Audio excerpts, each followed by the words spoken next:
Buenas and Hafaday, todos hamzus. Sizus Masi for joining us this evening for this joint public hearing, which I will call to order at 5:58 p.m. I do again extend my apologies to all the folks present here this evening and to the listening audience for the technical difficulties we had, but I also want to thank the audio team for staying strong with me and Senator Lahan to make this hearing possible for us this evening. For the record, and in accordance with 5 GCA Chapter 8, subsection 8107, public hearing notices were sent out on Friday, July 26, 2024, adhering to the 5-day notice requirement, and a second public notice on Wednesday, July 31st, 2024, 48 hours prior. In addition, this hearing was noticed on the legislature's website at www.guamlegislature.com, the government of Guam's public notice website, and through a TV advertisement on the public broadcasting system Guam. Written testimony, ladies and gentlemen, may be submitted by emailing Senator Muña Barnes at guamlegislature.org, or you may hand deliver to our offices at Suite 411-134 West Soledad Avenue, Hagatna, Guam, and also to the Guam legislature, to either Vice Speaker Tina Muña Barnes or Senator Jesse Lujan. What is your email? Joining me, ladies and gentlemen, this evening, we have Senator Jesse Lujan, who's also the author of Resolution 447-37. I'd be remiss, ladies and gentlemen, if I didn't take the time to recognize one of our former colleagues who was here in the 27th Guam Legislature. He is the executive manager for the Antonio B. Wampat International Airport. Thank you very much, Senator John Kanata, executive manager, for being here this evening to testify. Ladies and gentlemen, we have 2 items on the agenda.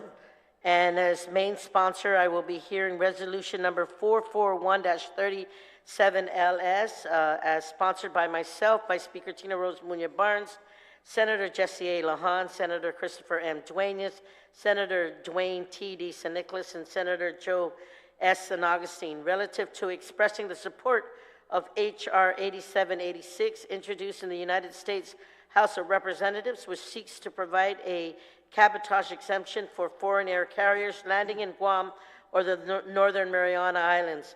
And Senator Jesse Lahan, as the main sponsor, will be hearing resolution number 447-37 COR, as sponsored by Senator Jesse A. Lahan, Vice Speaker Tina Rose Muña Barnes, Senator Joanne M. Brown, Speaker Therese M. Terlahi, Senators Joe S. San Augustine, Senator Dwayne T. San Nicolas, Senators Sabina Flores Perez, Senator Tello Taidagui, Senator Chris Barnett, Senator Roy B. Kanata, Minority Leader Senator Frank Blush Jr., and Senator Tom J. Fisher, which is an act relative to the United States Secretary, requesting the United States Secretary Transportation to authorize a temporary 24 consecutive month exemption to expand cargo and passenger flexibility at the Antonio A.B. International Airport Authority, Guam, and allow certain foreign air carriers to stop in Guam in the course of transportation of passengers or cargo in either direction between a place in the United States and a place outside the United States and for other purposes. Ladies and gentlemen, and to the listening audience, because the 2 resolutions are similar, we will go ahead and accept testimony for both resolutions at the same time. That's in order to save time and just make it easier for all of you guys here that wish to present. Before we proceed with the discussion, I would first like to provide some general rules of conduct for all who are in attendance. The conduct of this hearing shall be as follows. 1, those testifying will be recognized in the order of the sign-up on the sign-in sheet. Written testimony may be read and submitted to the committee. Please provide our legislative staff with your written testimony for photocopying. I have my Chief of Staff, Mr. Bashwani, and my committee director, Mr. Alan Cepeda, They are to your right if you wish to submit any documentations. Persons will be allowed to present oral testimony only once. Lengthy testimony should be summarized to 5 minutes. Once you are done, please remain in the room for any questions from my colleague. Questions and testimony shall be confined to the substance or nature of the agenda. Personal inference as to the character or the motive of any senator or any individual testifying is not permitted. Any violations of this general rule of conduct will result in the removal from the hearing room. When you speak, ladies and gentlemen, please make sure that the microphone is on and that you speak into the microphone. Please state your name for the record and where you are from. Those who do not follow these rules of engagement will be removed, unfortunately, from the public hearing room. Additionally, please also state which resolution you will be speaking on, whether it be one or the other or both. With that being said, we will move to opening statements. I promise mine is not too long, and then I will yield to Senator Lujan.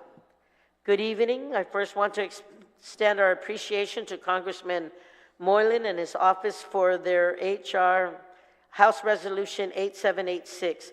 This resolution expresses our strong support for House Resolution 8786, a critical piece of legislation aimed at addressing the significant challenges posed by current aviation cabotage laws on Guam and the Commonwealth of the Northern Marianas.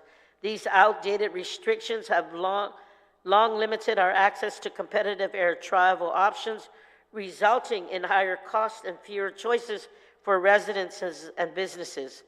As we all know, the region relies heavily on air travel. The lack of affordable flights and airlines flying to our island is a point of contention, especially between leaders in this region and industry stakeholders. We have seen these debates play out for years with resolutions after resolutions at conferences like the Association of Pacific Island Legislatures and even the Mariana Islands Legislatures Association. Ladies and gentlemen, House Resolution 8786 will allow foreign airlines to operate flights between Guam, the Commonwealth of the Northern Marianas, and other United States points. This change is not just about lowering transportation costs, it's about opening up new opportunities for economic growth, enhancing connectivity, and improving the overall quality of life for our island communities. With the limited resources we have, we often can't compete with other economies offering better incentive packages to airlines.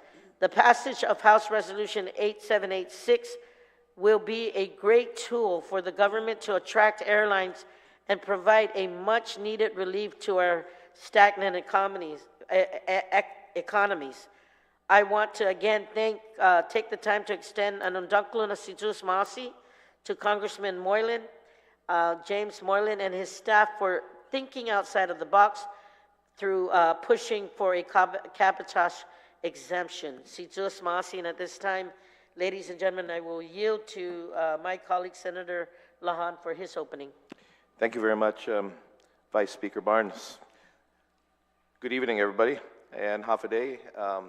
Again, thank you for coming out this evening to testify either for or against these resolutions. I want to thank, of course, the Vice Speaker for allowing, again, a joint hearing tonight. This is an example of your government saving money, and she paid for it. Her office paid for it, so saves my office money. But anyway, and again, all joking aside, I'm Senator Jesse Anderson Lujan, of course, the Vice Chair for the Committee on Maritime Transportation, Air Transportation, Parks, Tourism, Higher Education, Advancement of Women, Youth, and Senior Citizens. And I just want to say that although the resolutions are very similar, they take a two-pronged approach in what we're trying to do. Of course, the resolution, is it 441, Vice Speaker? 441 supports the efforts, of course, of our Congressman Jim Moylan. That resolution goes through the congressional side of the House. My resolution I'll be reading goes to the Department of Transportation side of the House. So we're hitting a two-prong approach in this thing. And the reason why I'm going through this approach, because there's precedents set already, and likewise, we had gone through this back in 2006, I think, Frank, 2006, and we were able to get an exemption. We asked for a full exemption of both passenger and cargo. Unfortunately, we got half a loaf, and the Department of Transportation allowed us the cargo exemption, but they did not allow us the passenger exemption.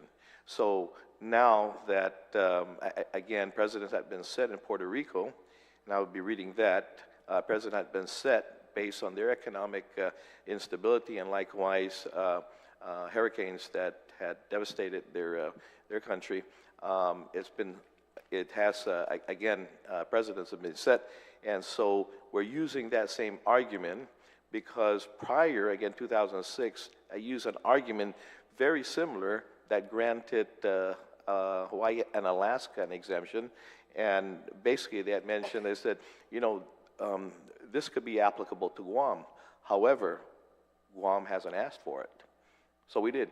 So we asked for it, we got it, we asked for the full loaf, but we got half of it. So this one here, I think, and the nice thing about this, as the Vice Speaker had mentioned, is about a little less than a month ago, we had a joint session with the CNMI folks here, and the first on the agenda in regards to resolution is, again, the exemption of cabotage.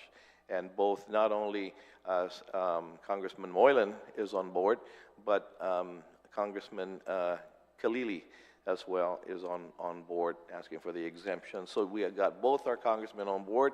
We have the voice of this legislature as well on board. I know the governor, in speaking to her and the lieutenant governor, they're on board in regards to the exemption of cabotage. And I know that also they're pushing for the exemption, the total exemption of the Jones Act as well. So we're very optimistic. I think this is a great time for it. We can leverage the you know, what is happening out here in this part of the world, in this Indo-Pacific, in regards to the military buildup, and I'm sure we'll hear testimony as well that or have testimony that we'll be able to forward again to the Department of Transportation. Once again, let me thank everybody for coming out this evening and being here. I introduce resolution number 44737 COR to address the need for greater air passenger and cargo flexibility at our Guam International Airport and accelerate our island's economic recovery. Like Vice Speaker's resolution 441, the impetus of this legislation stems from the challenges we face due to limited air competition and high air travel costs, which collectively burdens our residents, visitors, and military personnel, ultimately hindering our economic growth and the expansion of our air transportation services regionally and globally. Resolution 447 requests a 2-year exemption allowing for the transfer of cargo and passenger between aircraft, changes in aircraft, and mixing of international and domestic cargo and passengers, and transfers between U.S. and foreign carriers, as well as between foreign carriers here in Guam. In consideration of the military buildup and the negative impacts of COVID-19 pandemic and Typhoon Mawar on our tourism industry, now is the time to once again revisit air passenger and cargo flexibility for our island. It is imperative to acknowledge the historical context and previous efforts of our island leaders regarding air transportation rights for Guam, from the petition of the early 2000s to the recent initiatives like the Pacific Island Flight Alternatives Act of 2024, introduced by Congressman James C. Moylan and Congressman Gregory Kalili Sablan. There has been a consistent push to improve air service access and economic opportunities for our island. As a longtime advocate for enhancing air services at Guam International Airport, we spearheaded similar initiatives like Open Skies during my previous term in office and never gave up on the vision of a more robust travel industry on Guam. But unlike our previous endeavors and predecessors, we now have the president. In Puerto Rico, a U.S. territory, has recently been successful in receiving receiving an air, passenger, and cargo flexibility, exemption from the DOT. Subsequently, this exemption proved successful in and promote economic activity, reduce travel costs, and increase passenger and cargo traffic, all of which acknowledge Puerto Rico's unique geographical and economic positions. This development is a game changer for Guam and other territories governed by the current cabotage laws. Like Puerto Rico, Guam is a U.S. territory with unique locality, economic dependencies, and challenges. Given these commonalities, I believe Guam has a similar case to Puerto Rico, and granting us the same exemption will benefit both our island economy and the U.S. strategic interests in the Indo-Pacific region. I commend the Puerto Rican government for continuing to fight for air transportation rights and succeeding. Furthermore, I want to commend the Department of Transportation for considering the plight of Puerto Rico, who also suffered from the negative effects of the pandemic and devastating hurricanes. I hope Guam receives the same gracious deliberation and decision. Achieving the exemption of Resolution 447 will reduce air costs for our residents, our visitors, foster economic growth, and strengthen our ties with key allies in the Indo-Pacific region. The government of Guam remains committed promoting the island's economic development and ensuring a stable, sustainable future for its residents. This exemption is a critical step towards revitalizing our economy and enhancing our connectivity to the world. We look forward to working with the Department of Transportation to achieve this goal. With that, Madam Vice Speaker. Si Jus Masi, Senator Lahan. So at this time, I will recognize those who have signed up in the sign-in sheet, and when I call your name, please have a seat at the table. Please don't forget to state your name for the record, and then you may begin your testimony and make sure the mic is on. I will do something a little bit different this evening.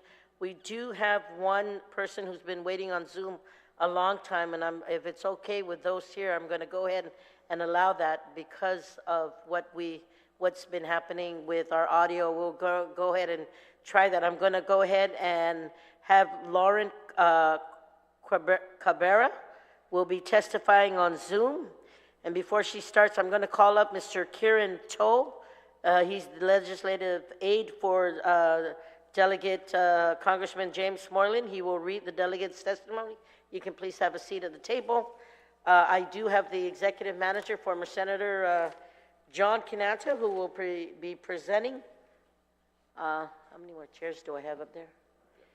I understand there is a Judy Havrilla. Please, you can have a seat on the table. Tim Havrilla stated he's here to listen. Hadio Oahu from JAL, he's here in support. Would you like to speak orally also? Okay. Just here to support, to listen. And then Jung Yung RYU, here to listen or to support or speak orally? I'm sorry? Just to listen? Yeah, listen. Okay. Nari Taminglu? Listen. Liam Kang? Listen. Okay. Kang Yongbuk? Listen. Okay. Lauren is here with us online from Gain. Deputy Manager Hernandez and Senator Canata, please join us on the table. Mr. Santos, are you also here to speak and give our... Okay. You're more than welcome to the table with you, sir. Thank you, Senator. Have you folks read either of the resolutions, either one or both? Okay. Okay. And then, if I am missing, Allison Hadley, and Brenda Smith. If there's an extra chair, please come on. Okay, Okay. great, in support. There's a Tim Clark. Hi, Tim. Yi Young Woo. Is that Jeju Air? Just, no. Scott Kelly. Doreen Zoe. Oh, Doreen. Yes. And Mike Sodagus. Yeah, no, he's not. He was with the kids. Yes. And Kim On-jun, Jeju, listen. Thank you. Thank you. There are 4 pages of names here.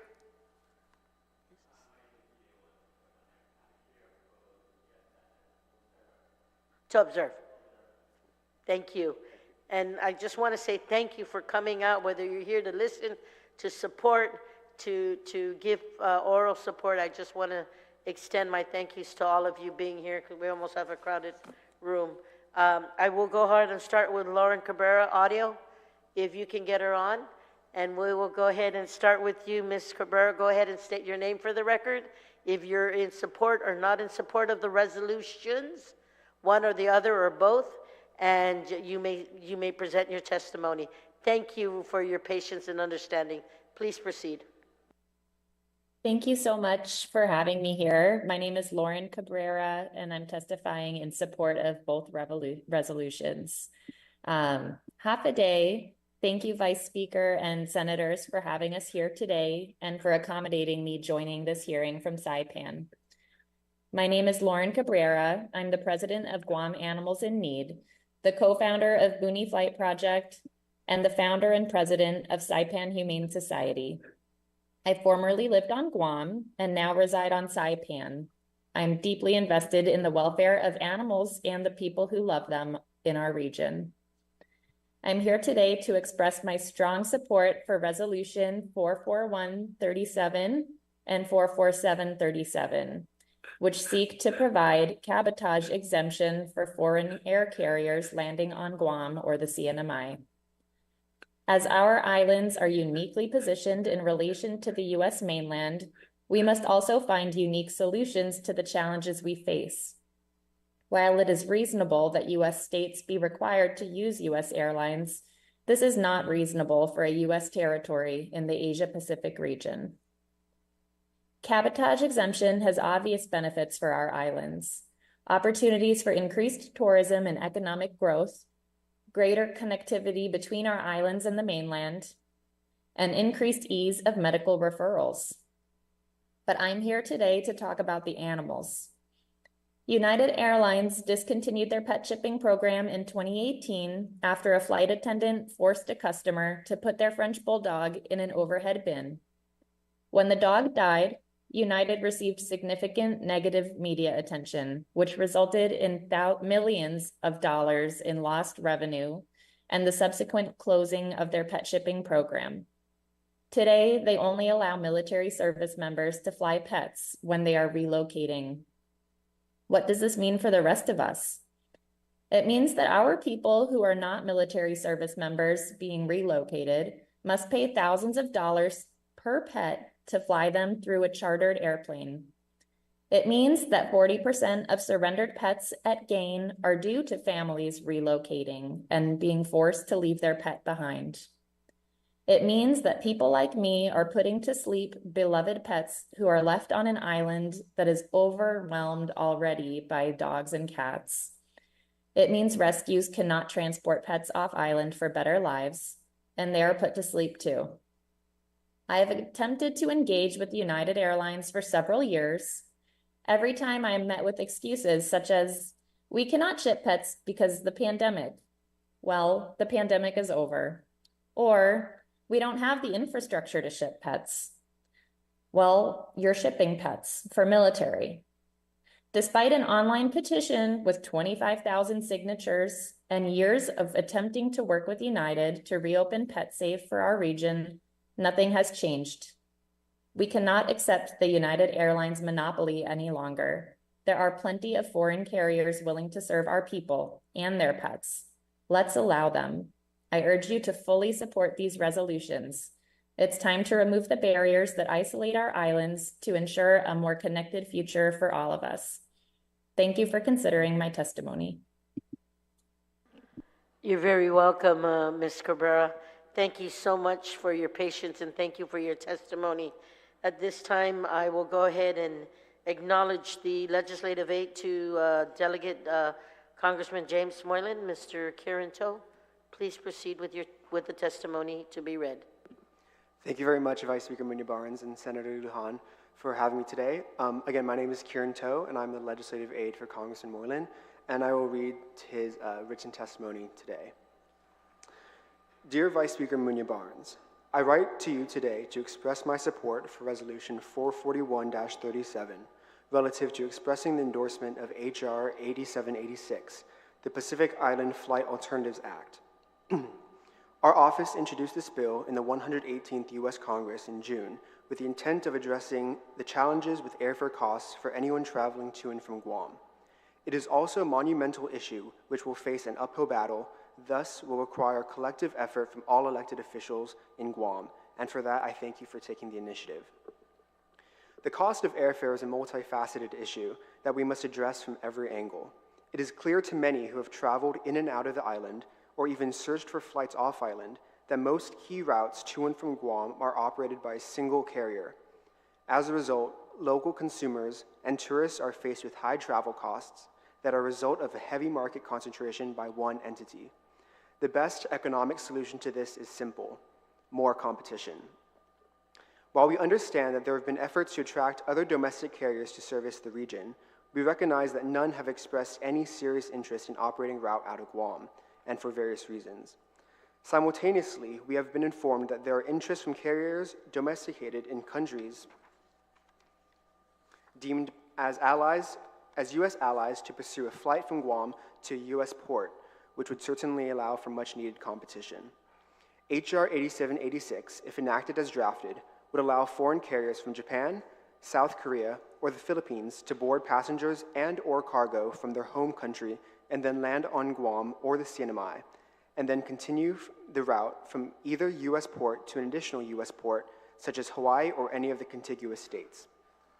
Likewise, the airline can travel from a foreign port and then between Guam and the CNMI, or vice versa, and back to the foreign port.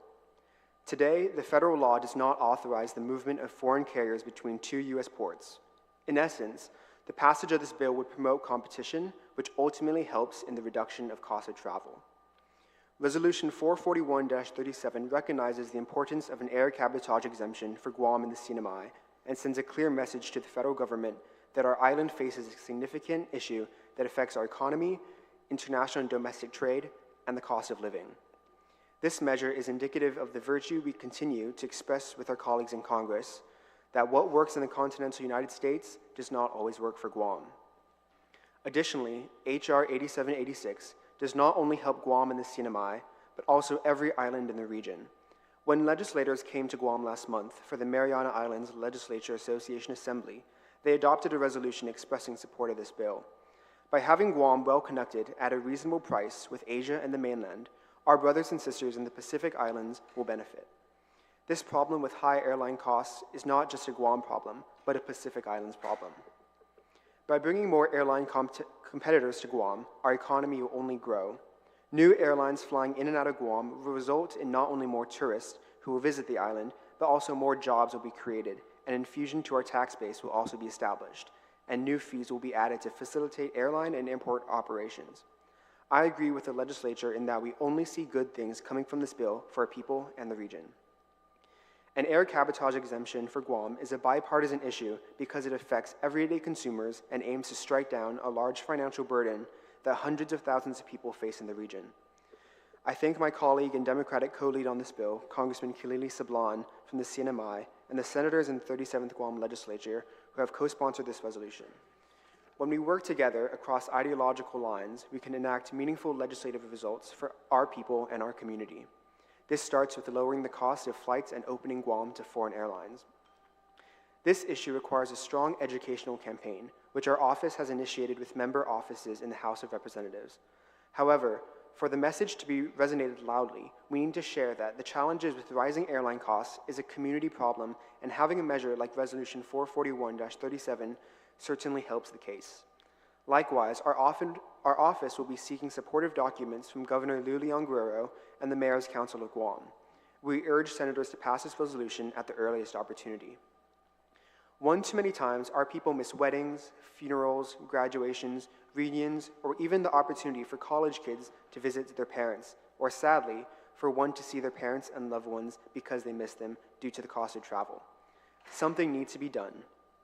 I thank Vice Speaker Muña Barnes and Senator Jesse Lujan, along with the members of the 37th Guam Legislature, for taking the initiative and bringing this issue to the forefront, for introducing this resolution, and for supporting the intent of H.R. 8786. Thank you. Siduas Maasi, and please do not hesitate to reach out to our office should you have any questions or would like to speak on this matter further. Thank you. Thank you very much, Kieran. Executive Manager, former Senator John Kanata, you may proceed. Thank you, ma'am. Hafide and good evening, Vice Speaker Tina Muña Barnes, our Vice Chairman from the Air Transportation Committee, Senator Jesse Anderson Lahan. I am Executive Manager John M. Kanata. I'm the Executive Manager for the AB Wampat International Airport Authority, Guam.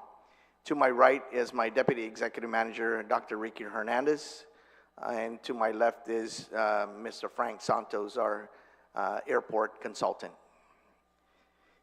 I'm here to express my support and the intent of Resolution 441-37LS and Resolution number 447-37COR, both of which are measures to attract air service to and through Guam, which may increase competition and potentially reduce airfare for passengers.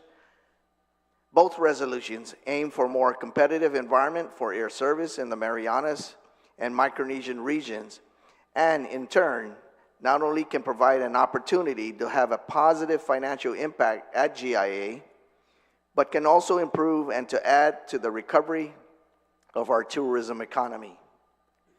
The relationship between airports and airlines is reciprocal.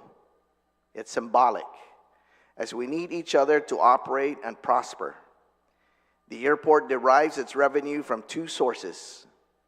The first source, aeronautical revenue, which includes rates and charges paid by airlines and other aeronautical users, which are heavily regulated and has little flexibility or low elasticity in the cost structure of our airside services.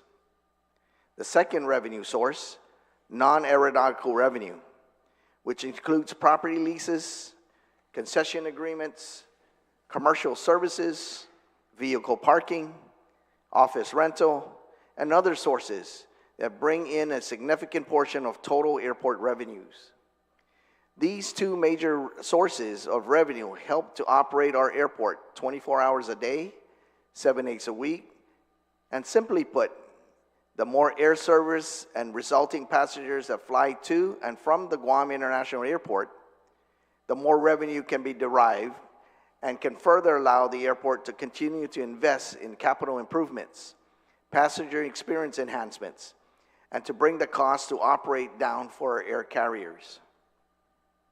As we all are aware of, Guam's only commercial airport has and continues to face unprecedented impacts, not only due to the COVID-19 pandemic, but now with the impacts of a more moderate recovery horizon due to external factors such as the devaluing of currency in our source markets.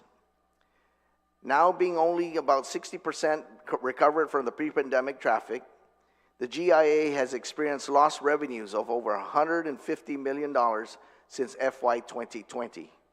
And it has now continued to operate through cost containment, especially during the worst years during the COVID-19 pandemic, creative debt refinancing and restructuring, which allowed us to utilize and stretch out the use of up to $60 million in federal operating funds, of which $17 million was from the American Rescue Plan Act and funds directed by Governor Lou Leon Guerrero. With the addition of the continued impacts of Typhoon Mawar and the capital improvements and repairs needed to return to normalcy, resolutions number 441-37 and 447-37, although may not have immediate effects on the GIA's current financial position, but they may provide near future positive impacts that can change the pace of our recovery trajectory by increasing flights and passenger traffic to the airport.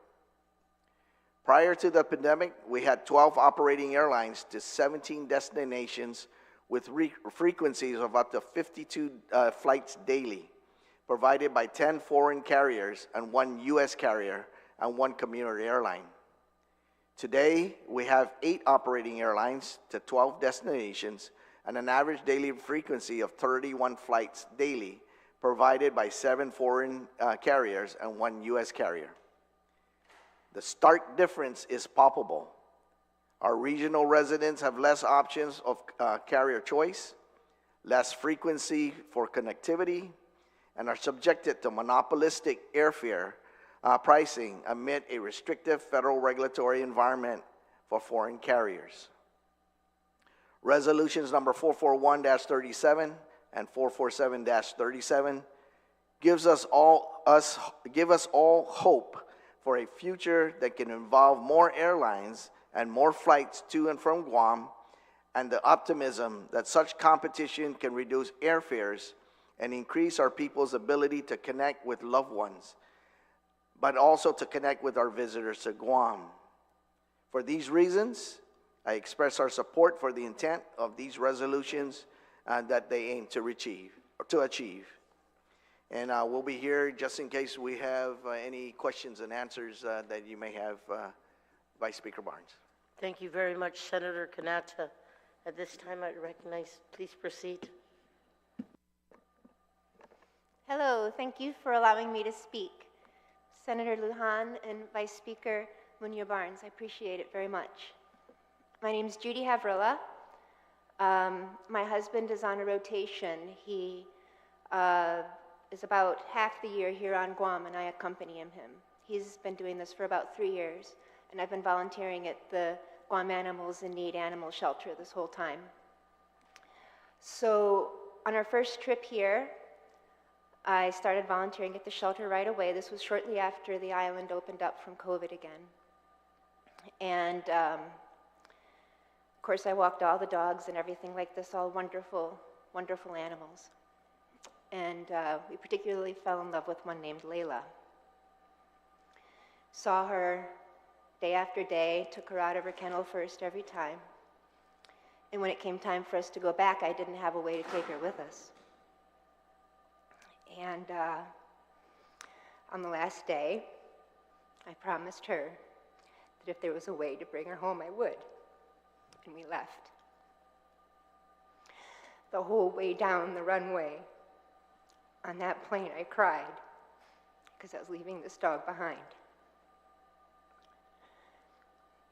Come to find out, when it was clear that we had left, Layla started chewing the bars of her kennel from distress. And 6 weeks after we were home, it turned out she could have a boonie flight. And Boonie Flights is a wonderful charity organization that, through a lot of hard work and effort, is able to arrange for dogs to fly to the mainland. So at that point, she went into foster care for another 6 weeks, and there was some expense involved, and she got a flight, and she came home to us. You never saw a happier dog. So since then, you know, we've been on and off the island numerous times, and we've taken 3 more dogs home. Their names are Layla and Flora and Snowball and Frankie. They're wonderful animals. A lot of expense, a lot of hard work from a lot of people, but these dogs are worth it. and they're wonderful ambassadors for Guam. People always ask me about them, comment how well behaved they are, how unique they are, how friendly. I'm thankful that we have these dogs, and I'm thankful for the hard work that's gone into it. And I'd like to say that I think it doesn't have to be so difficult. There are so many dogs at the shelter that are good dogs and could have homes, dogs that have been left behind by their families. I'm in support of both resolutions. I hope that they'll pass and become a part of life here on Guam. Thank you. You're very, very welcome, and thank you for your brave testimony, and hearing that you have adopted more dogs just makes us feel good. When you were speaking, I was looking at my brother-in-law, the senator, because he too has many, many dogs at home and literally treats them like their children, and understanding the desire to want to take them, but you can't because we don't have that access here yet. So supporting both resolutions, it will literally help this issue of concern that is not just affected by you, but by others in the community who have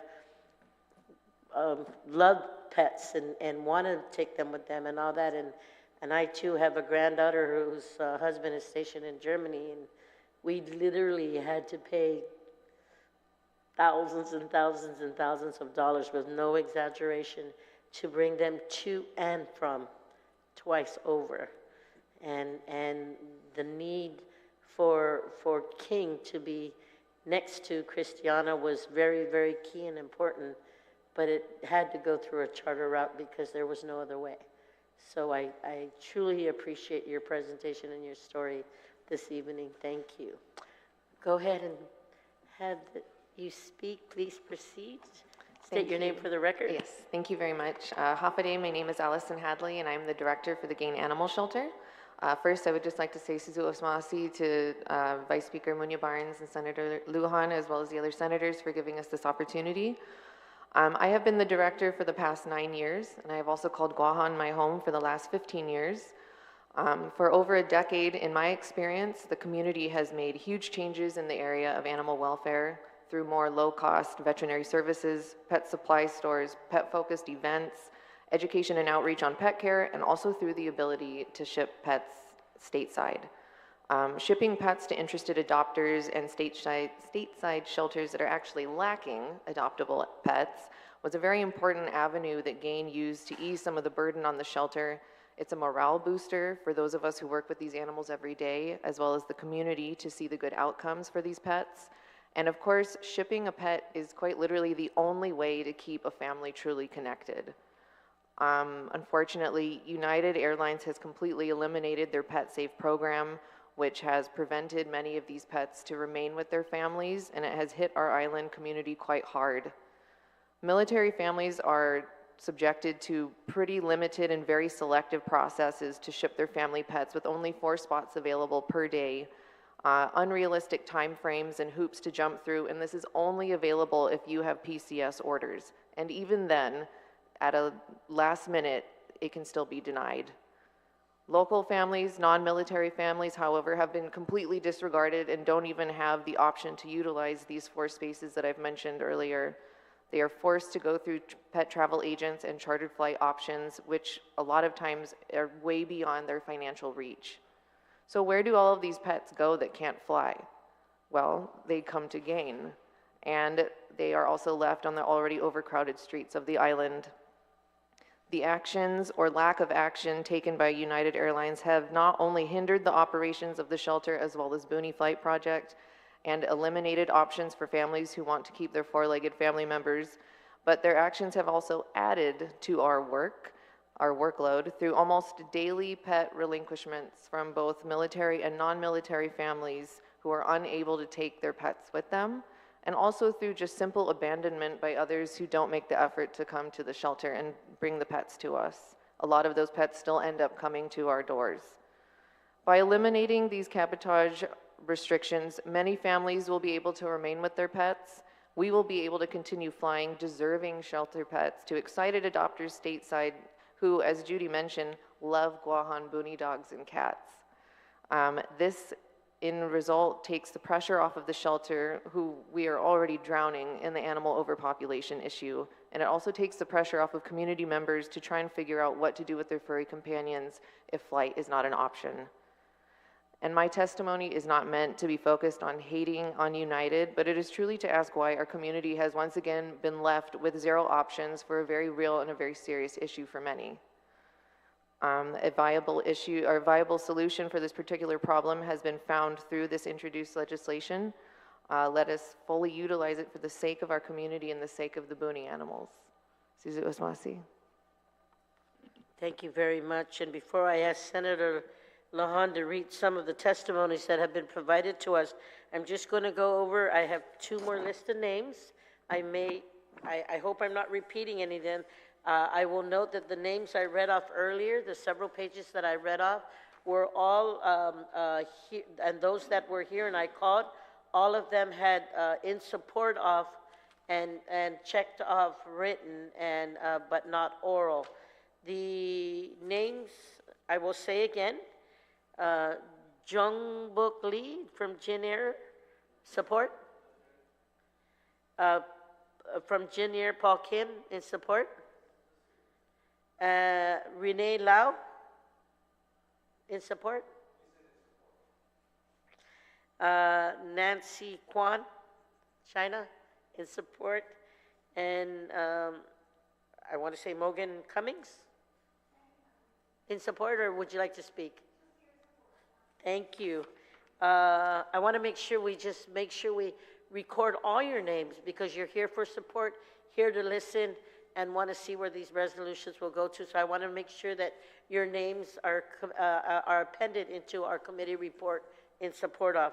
And the last two names, I have a Nancy Kwan, China Airlines, in support there again, and Megan Cummings, I think I said that earlier, right, in support.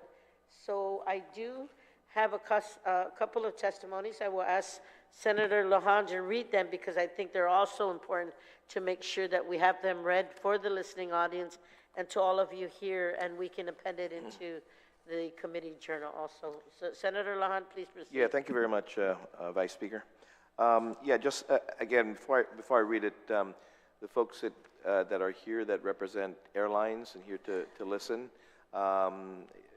we'll have 10 days. We'll be receiving testimony after 10 days. I know that PAL will be submitting testimony to the committee as well. And so I'll read, because we received three written testimony, and let me read Korean Air's testimony first, okay? And this is Jung Hoon Roo, right? Are you here? Yeah, okay. And be read into the record from Korean Airlines. Dear Sir and Madam, I am Jung Hoon Roo, Station Manager for Korean Airlines Guam Station. I would like to express our strong support for Resolution number 44737 COR, which requests the United States Secretary of Transportation to authorize a 24-month exemption to cargo and passenger flexibility at the AB Wompat International Airport, Guam. As a stakeholder in Guam's aviation industry, I firmly believe that this resolution is crucial for enhancing Guam's connectivity and economic vitality. It is anticipated that this resolution will offer Guam residents increased convenience and economic benefits by providing more route options for travel to the mainland United States. The proposed exemption would enable foreign air carriers to improve the efficiency of both passenger and air cargo transportation between Guam and the United States. Moreover, we also believe that this flexibility is important for supporting Guam's tourism industry and ensuring the timely and efficient transport of goods of local businesses on island. I commend Vice Speaker Tina Rose Muña Barnes, Senator Jesse A. Lujan, and co-sponsors for their initiative in advocating for this resolution. By supporting resolution number 447-37 COR, we can enhance Guam's connectivity to the United States mainland, maintain its competitiveness in the global aviation market, and foster economic growth and job creation for Guam's residents. Thank you for your considering my testimony in support of Resolution 447-37 COR, and I'm sure you're in support of 441 as well, right? Absolutely, okay. And this is from T-Way. Is anybody from T-Way here? T-Way, okay. I am Kang Hyung-wook, Station Manager for T-Way Guam Air Guam Station. I would like to express my strong support for Resolution 44737 COR, which requests the United States Secretary of Transportation authorize a temporary 24-month exemption to expand cargo and passenger flexibility, the airport, AB Wampat International Airport, Guam. Resolution 44737 COR is expected to give Guam residents the freedom to travel via a variety of flights. It's also expected to reduce airfare costs and attract additional residents of the United States to visit. Additional increases in tourists could lead to the development of Guam's hotel and travel industries. I have no doubt that this policy will be a great development for Guam's aviation industry. Thank you for considering my testimony in support of Resolution 447-COR. Regional Manager for Guam, Kang Hyung-wook. And this is from Jeju Air. Jeju, is that Jeju Air? Thank you. Okay. Senator Jesse A. Lujan, Joint Public Hearing Officer, resolution sponsor from Eun Jung Kim, Jeju Air Regional Manager, Guam Saipan, resolution number 447-37, cabotage exemption. Hafaday. First, we'd like to thank you all for your continued support. Jeju Air has daily flights operating from Guam and Saipan, originating from Korea. On a daily basis, we encounter passengers utilizing our airline from Guam to Saipan to Korea and to transit to United States, including traveling between Guam and Saipan, and vice versa. Due to cabotage regulations, we have to reject these passengers trying to visit their families at home. Furthermore, U.S. carrier arriving and departing from Guam and Saipan is solely operated by United Airlines, and residents and travelers are provided close to zero alternative for travel and are in struggle due to lack of flight availability and financial cost of flights. We wish for these passengers to find the best possible ways to reach their home through this resolution to exempt cabotage regulations. Best regards, Eun Jung Kim, Jeju Air Regional Manager, Guam and Saipan. And as I said earlier, I think Pal will be also presenting a testimony as well. So I encourage again folks who have signed up that did not submit testimony, please do. I encourage you to do so.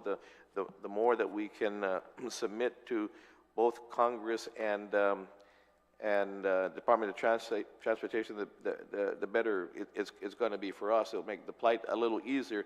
It's not going to make it. I mean, it'll be a little easier. It's not going. It's a hard-fought battle, but it makes it a little easier when we have everybody speaking, or reading from the same page. So with that, can I ask a couple questions? Yeah. Please proceed, okay. Senator Lujan. Yeah. Thank you very much again, Vice Speaker.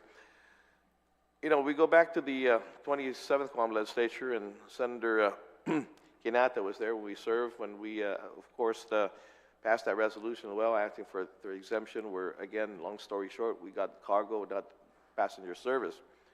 Frank was one of the lead guys as a consultant that helped us write the argument to present to DOT. Along with, I mean, it was an expensive endeavor because we didn't have, Frank, we didn't have the specialized attorney here, right? So we had to hire a specialized aviation attorney back there, right, in Washington. Is that true? That's correct, right? Okay. And of course, Ricky was, I think, still in middle school, getting really smart. Okay. And so now he's really smart, and he's joined the forces, and he's one of the lead persons at the airport now.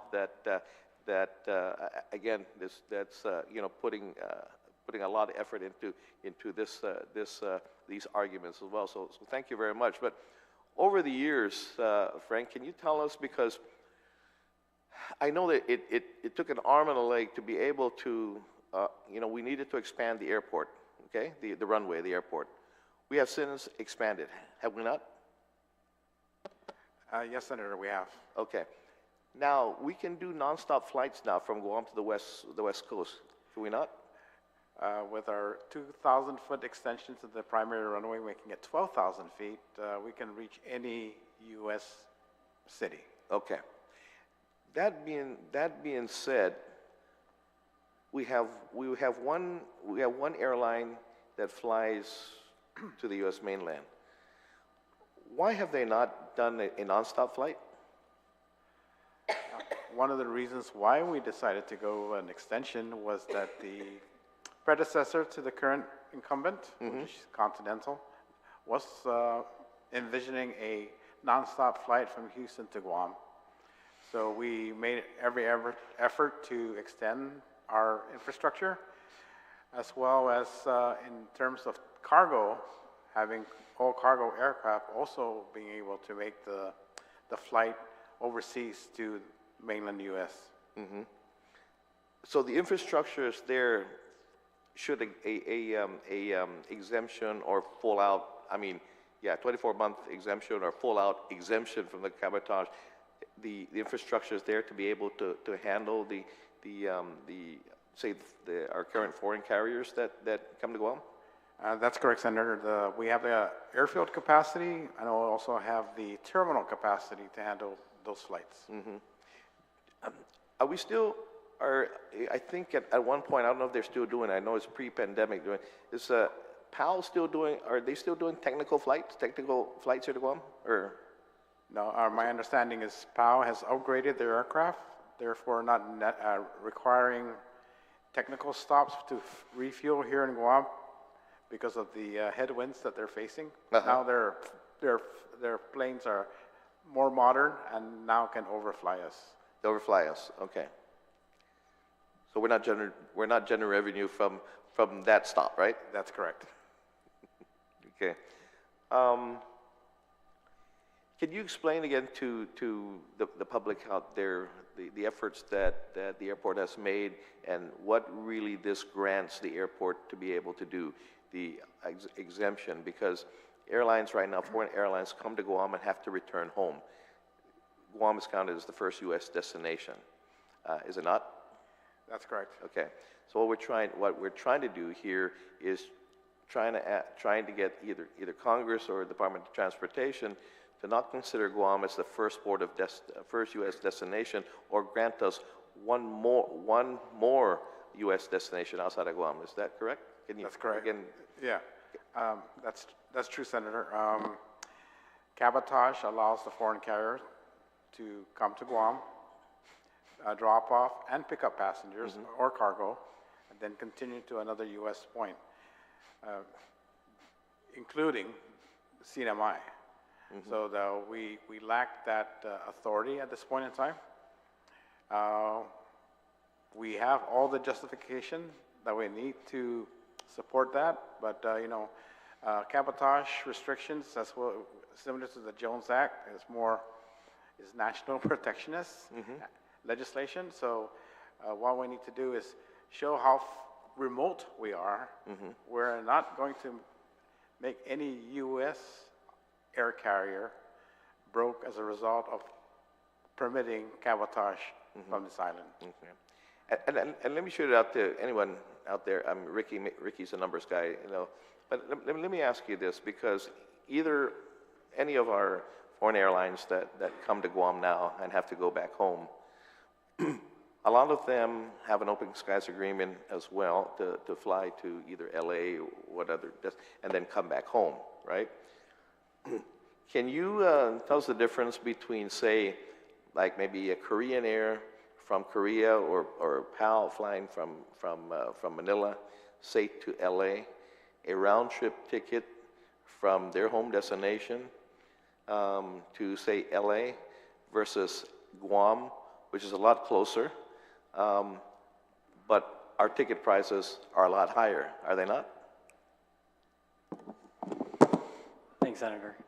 Ricky Hernandez, Deputy Executive Manager, Airport. I can't necessarily speak to times of the year of when airfare is, but it has been anecdotally discussed about the variance in airfare between destinations that might be longer as opposed to destinations from Guam to the same place. But I can't speak specifically to airfare rates and what costs go into it, but definitely we believe that with cabotage exemption, that'll increase potential competition, therefore lowering the airfare, so that airlines can, we've seen that that happen in other locations.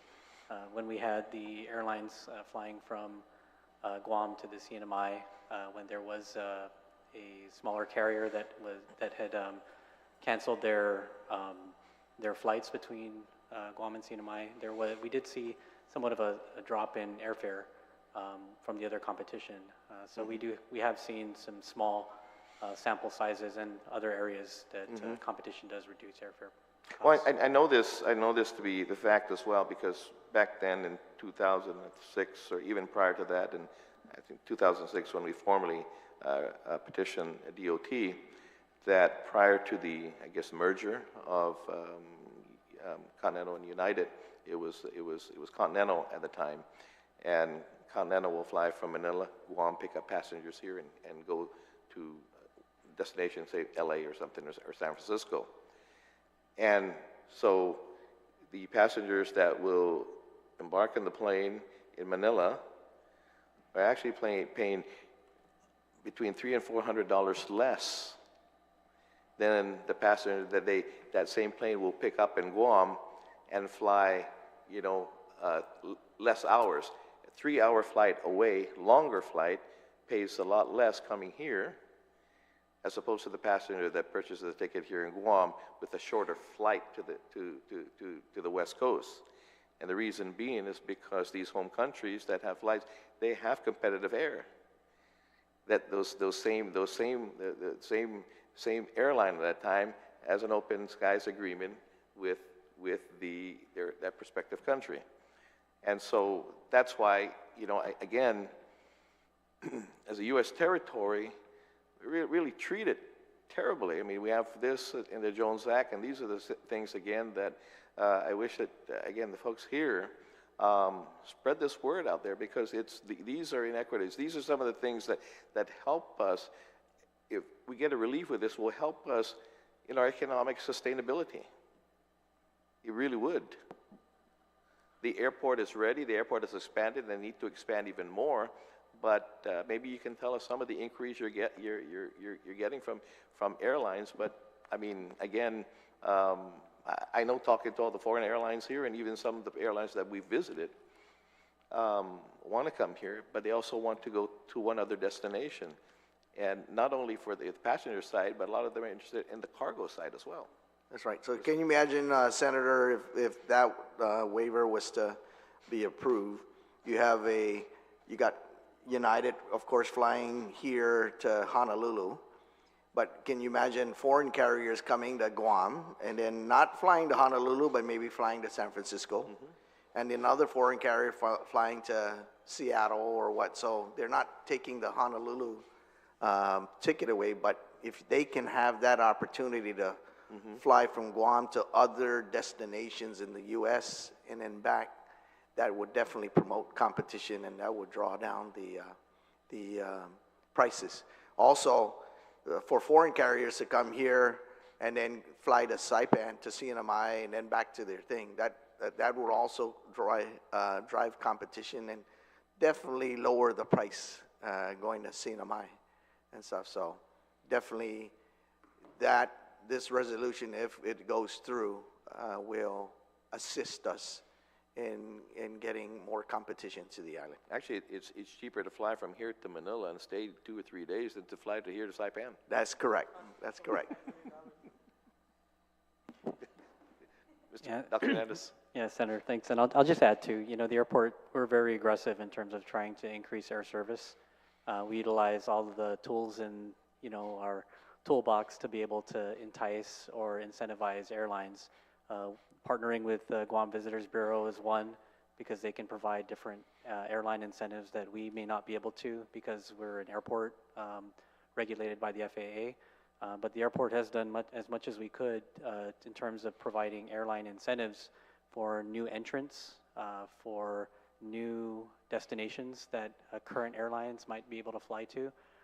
But adding this possibility of different carriers, foreign carriers, being able to carry passengers or cargo to other U.S. Destinations could be another very, very big tool in our toolbox. And I think in terms of you know, our ability to market Guam as well as the airport, because as Frank Santos mentioned, you know, we have the facilities, we have the capacity.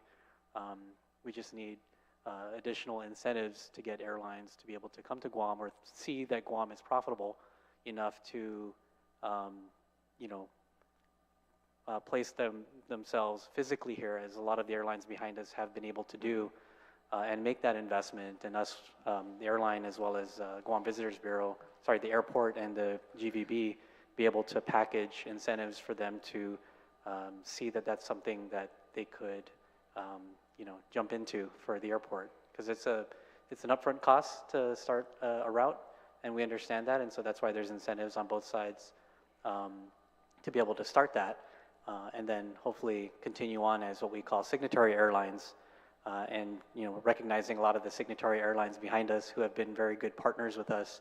Always appreciate their support, and encourage, you know, Sure. additional flights as they can, but we're always looking for opportunities, and these resolutions that support, you know, these exemptions are something that we can really use to market Sure. Guam. No. And you know, the other thing that most folks don't realize is the fact that, I mean, we would love people to come to Guam and visit and stay and spend a few days here in Guam and all that, but the importance of a transit passenger as well, you know, in regards to maybe even just an hour or two transit. They spend a lot of money in airports. You know, I mean, I think, how much is your water now? $19.99 or something like that? Got to work on that. No, but really, yeah, you know, how many transit passengers do you get a year as opposed to the landing and getting off? And yeah. Yeah, it depends on the year. I think, I don't have the exact number off the top of my head, but it's pre-pandemic, it might have been around 200,000. We're almost about that this, you know, current year. It's in the 100,000, I believe, between 100 and 200,000. But yeah, that's it. Transit passengers, you're correct. That's a revenue source for the airport. I believe with this resolution and the support of it, of the overall policy objective, transit passengers are very helpful to the airport, even if they don't stop on Guam. Sure. So, you know, that's definitely another source of revenue. I mean, yeah, your vendors that are there, food vendors, you know, all your concessionaires, absolutely, yeah. And Senator, we've proven the fact during COVID, the movement of cargo. When we didn't have passenger services, our passengers going through our airport, we had tremendous buildup of cargo aircraft that was coming through Guam to the mainland. You know, one of the other things, can I ask you an update on this? Because one of the things that I know that we've been working on too is pre-clearance. What is the latest on the possibility of pre-clearance? So it's getting very close for pre-clearance, where that when you do leave from here on Guam for both cargo and passengers, that you'll be treated like a domestic flight. So CBP is that much closer to making sure that that happens. They just need to make sure that the ability for them to pre-clear a passenger that's transiting from a foreign country can be cleared here on Guam, and their luggages. Okay. That's the key. And that will be applicable to flying to the West Coast as well, or going? Yes, sir. Okay. Yes, sir. So can you make sure that when they consider us domestic again, that they still feed us going Yes. between Guam and Oh, so that's a different. That's I remember a different, they didn't. When they started to, they said you're domestic, so we're not going to feed you. We're not going to feed you for that 8-hour flight. That's right.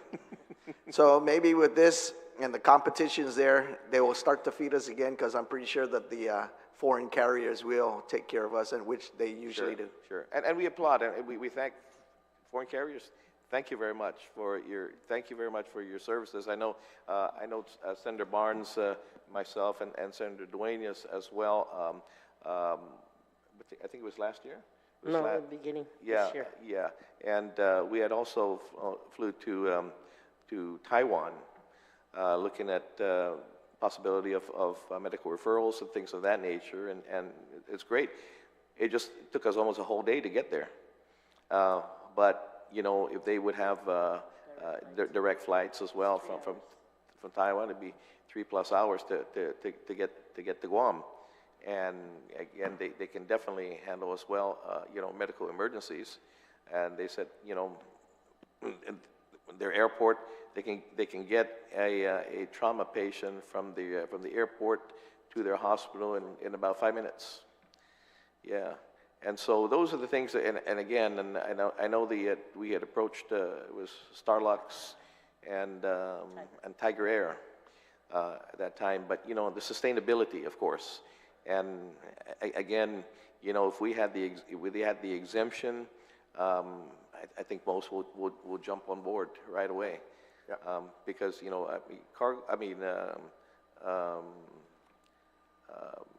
the sustainability, you need to at least fly 3 days, three times a week or something, right, to sustain that. Charters are great, but anyway, they can't sustain their economic viability. Yeah, right. So, yeah. So Senator, for the folks that are here from GAIN, thank you for coming out and doing that, but I feel their pain.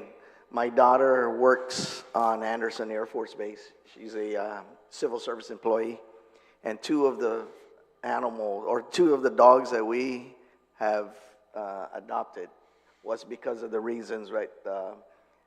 U.S. Service members leaving the island, and they were going to abandon their dogs. And so my daughter, of course, being the soft heart that she is, has brought them home. And now I'm a daddy to a German Shepherd.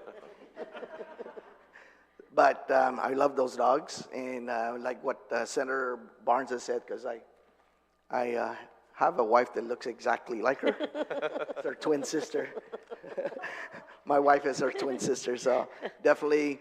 Also, Senator, from the pets perspective, from the airport side, we also had difficulty, our canine dogs that we have at the airport, to make sure that our passengers and our cargo are free from explosives and all that. We also have difficulties getting our canines back and forth from the U.S. mainland. So unlike other military personnel, the state government, we also have difficulties, and we have to wait for a charter flight to make sure that our canines get on board. So yes, this thing will definitely help. Thank you very much. Thank you, Senator Lahan. As I was hearing Senator Kanata speak on just from a family perspective and trying to take care of the pets that they love so much, and then having to give them up because they just don't have the means to take them back with them because the opportunities are not there. I can feel for all of you, and having you guys here this evening, having the airlines here this evening, having those in the listening audience who really want to see these resolutions get passed so that the opportunity is there to make lower trips, to lower the cost of trips, to make sure the availability is there, to work with the transit passengers, more importantly, to literally have true tourism and having those that are near to us in the Pacific region and close to us in the Blue Continent. Our brothers and sisters in the Pacific Islands from CNMI, Palau, FSM, RMI, and other Pacific areas in this region to come and visit our island. They would love to do it, but the pricing is just so exorbitant. But I want to ask the question from another perspective, and I don't know if you guys know that I did author the bill to conduct a study through the Transshipment Task Force.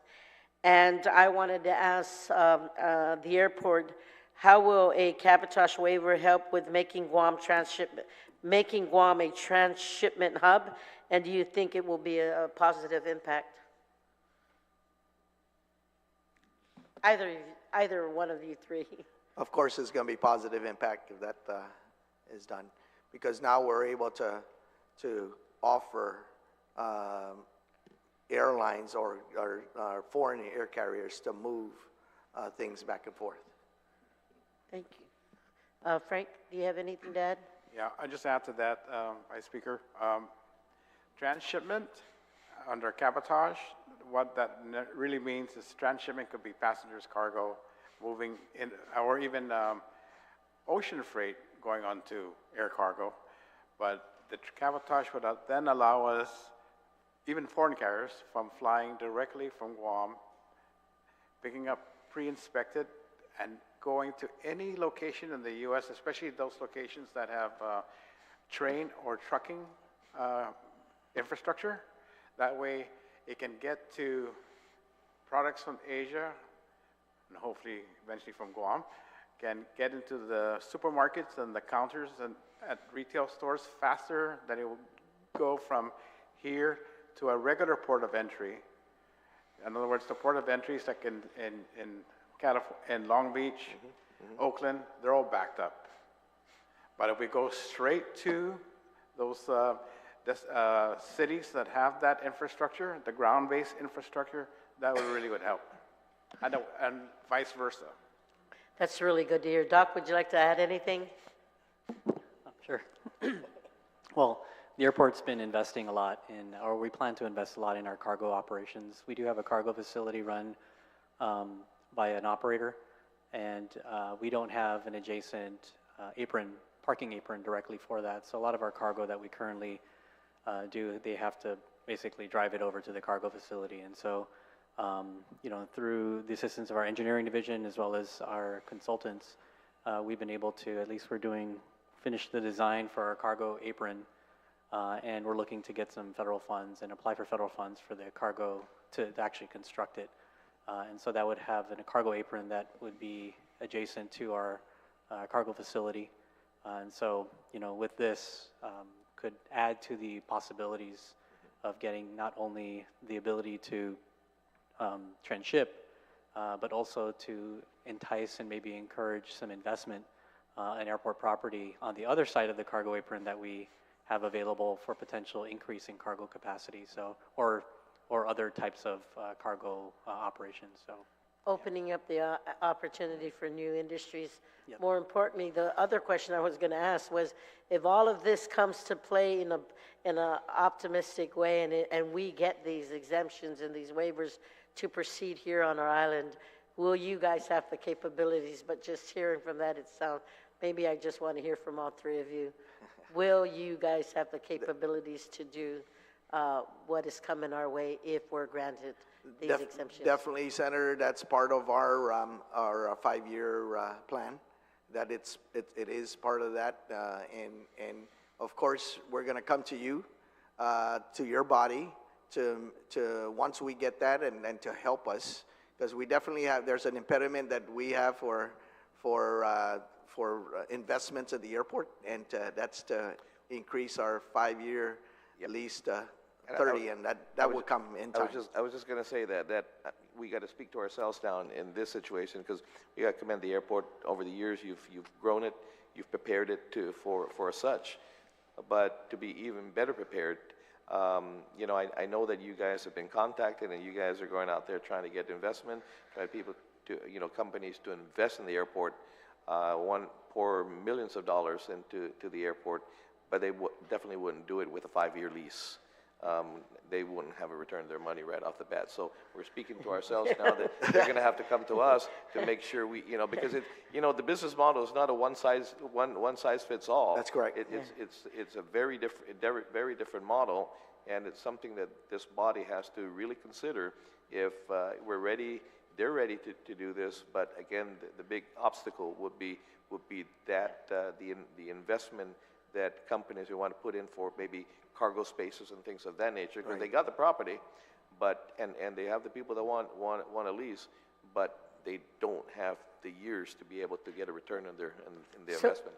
And as I see a lot of the stakeholders here, I'm going to ask a tough one. Talk to me about the recent opportunity with Vietnam Air. What has happened, and was cabotage a roadblock? Can you guys speak on that? Well, with Vietnam Air, of course, they are consistently monitoring our progress in as far as the 5-year lease. And other air carriers are also looking at that, because they definitely, the potential for a MRO facility on Guam is there, especially it's on U.S. soil. So when you have a MRO facility on Guam where foreign carriers can come to Guam and get their certification as far as their aircraft on U.S. soil, that is a positive impact to our island.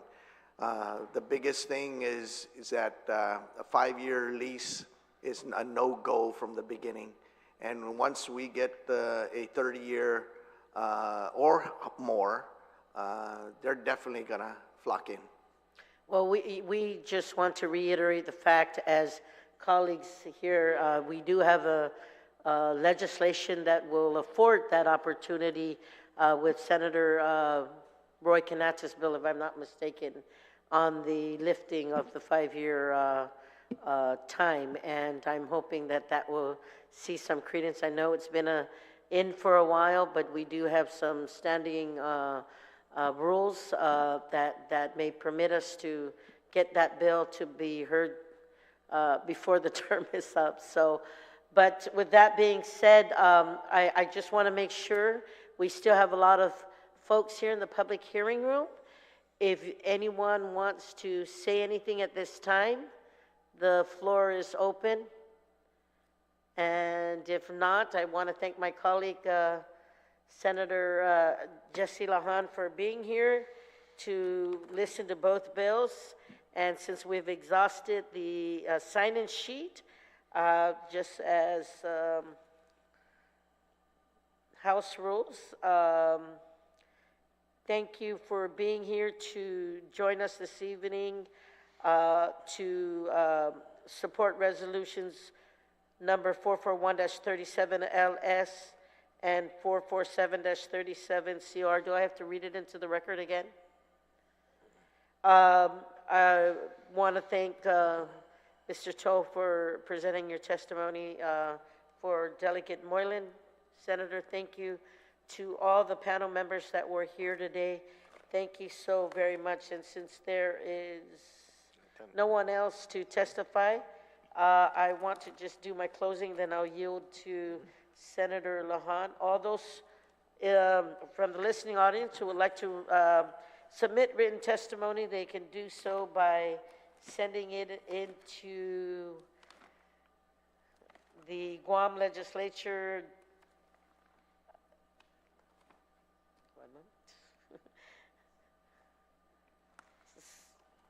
411-134 West Soledad Avenue, Hagåtña, Guam, 96910, Office of Vice Speaker Tina Muña Barnes, or they can drop it, your written testimony, here to the Guam Congress Building at the Office of Vice Speaker Tina Muña Barnes. Senator Jesse, before I do the final closing. Yeah, thank you very much, Jesus Masi, again. Thank you very much to everyone that came out to support this.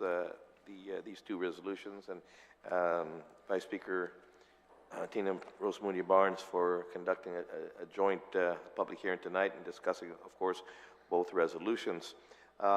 Again, as I mentioned earlier, the opening of the public hearing, that will continue to receive testimonies for within 10 working business days from today.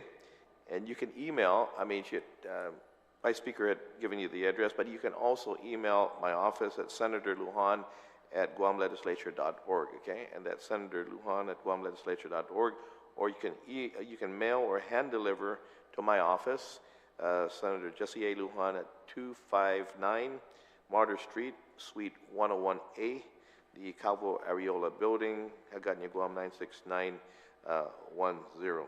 And also, again, a record of this hearing, verbatim transcript will be provided as well, the findings by the committee, and all of that will be posted on the legislative website. So again, for the folks, the airlines that are wanting to submit testimony, written testimony, you can download this. This will be in the legislative YouTube channel, and you can listen again to the testimonies presented tonight. if you want reference to, again, to your written testimony that you receive. And you could either send it to my office or send Vice Speaker Tina Barnes' office. Thank My you. email address is senatormuñabarnes@guamlegislature.org, or you may hand deliver it to 163 Chalan Santo Papa, Guam Congress Building at Ikonia, Guam 96910, or at my personal office at 4th floor, Suite 411, the Bank of Hawaii Building, 134 West Soledad Avenue, Hagåtña, Guam 96910. With that being said, it is approximately 7:23 p.m. This meeting is now adjourned, and I extend an undunkluna sizus masi to all of you here tonight for staying here with us at 7:20 this evening, 7:23, and for listening. God bless each and every one of you. Sizus and Binidisi. Have a blessed weekend. Thank you. Sainamasi. Thank you. Thank you. Bye-bye. Thank you.